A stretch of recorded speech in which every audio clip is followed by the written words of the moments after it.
नमस्कार, मी सागर पाटील. महाराष्ट्राचा आवाज या न्यूजमध्ये आपलं स्वागत करतो. मी आता एक्झॅक्ट कलंबोली या ठिकाणी ना आपल्यासोबत आहे डिजिटल ऑर्गनायझेशन ऑफ नेशन या पार्टीचे राष्ट्रीय अध्यक्ष डॉक्टर वसंत सर आहेत. सर, स्वागत आहे तुमचं आमच्या चॅनलवरती. धन्यवाद. सर, तुम्ही एक स्वतः राष्ट्रीय अध्यक्ष आहात एका पार्टीचे आणि आत्ताच पनवेल महानगरपालिकेची इलेक्शन डिक्लेअर केलेलं आहे इलेक्शन कमिशनने.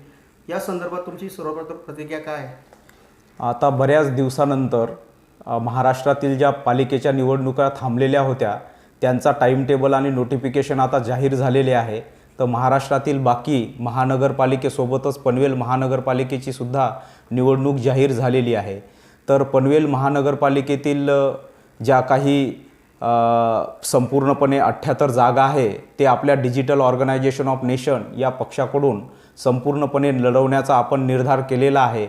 तरी माझी पनवेल महानगरपालिका क्षेत्रातील विशेषतः तरुणींना हे आव्हान आहे की आपल्याला महाराष्ट्र आणि देश पातळीवर नेतृत्व करण्यासाठी ह्या स्थानिक स्वराज्य संस्थेच्या निवडणुकीतूनच संधी मिळते. तरी जिथे कुठे आपल्याला माझ्या पक्षाची गरज आहे आणि तुम्हाला निवडणूक लढण्याकरिता जी एकटेपणाची भावना आहे ते दूर व्हावी म्हणून आपल्या पक्षाकडून तुम्हाला संपूर्णपणे साथ देऊन संधी देण्यात येईल ही माझी तरुणींना विनंती आहे. सर, आपल्या पक्षाला किती वर्ष झाले आणि आतापर्यंत आपण कोणते इलेक्शन लढवलेले आहे? नाही, आपला पक्ष रजिस्टर्ड झाल्या तेव्हापासून ही स्थानिक स्वराज्य संस्था लढवण्याचा आपला पहिलाच हा योग आहे आणि त्या हिशोबानं आपण विशेषतः राजकारणामध्ये चांगल्या नियतीचे, चांगल्या गुणाचे आणि जो रूल रेग्युलेशनला मानणारा वर्ग आहे तशा नियमांना मानणाऱ्या तरुणींना संधी देण्यासाठीच ह्या पक्षाचं रजिस्ट्रेशन केलेलं आहे. म्हणून चांगल्या लोकांना राजकारणात पाठवण्याच्या अनुषंगाने या पक्षाची निर्मिती झालेली आहे. म्हणून चांगल्या तरुणींनी ह्या संधीचा जरूर लाभ घ्यावा. सर, ही पहिली तुमची इलेक्शन आहे. सर्वप्रथम आम्ही तुम्हाला शुभेच्छा देतो.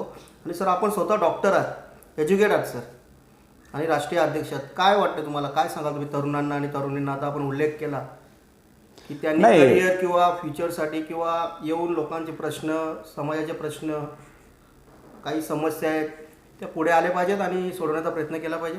नाही, राजकारणामध्ये भ्रष्टाचार हा खूप मोठा मुद्दा झालेला आहे आणि भ्रष्टाचार हा एक प्रकारे शिष्टाचार आणि एक नियम बनून गेलेला आहे. तर तो कुठेतरी त्या नियमाला साईडला झालं पाहिजे आणि भ्रष्टाचार हा शिष्टाचार न होता भ्रष्टाचार भ्रष्टाचार हा कधी खत्म होईल किंवा त्याचा नायनाट होईल जर अंतरात्म्यातून तुम्हाला आवाज आला आणि कर्तव्याचे पालन करणारी जर नेतृत्व आपण राजकारणात आणलं तरच भ्रष्टाचार कमी होऊ शकतो. अदरवाईज लालची लोकांकडून किंवा लालची नेतृत्वाकडून भ्रष्टाचार कधीच न संपणारा आहे. त्याच्यामुळं सद्गुणी आणि चांगल्या कर्तव्य निभावणाऱ्या लोकांनी राजकारणात येऊन ह्या भ्रष्टाचाराला थांबवायला पाहिजे.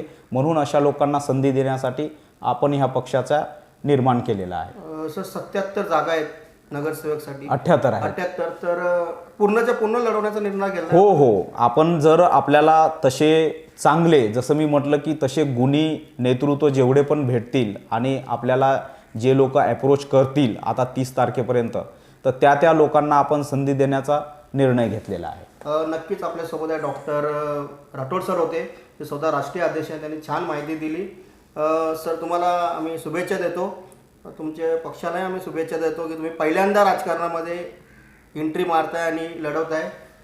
कॅमेरामॅन दिलीप गायकवाड सोबत सागर पाटील, महाराष्ट्राचा आवाज.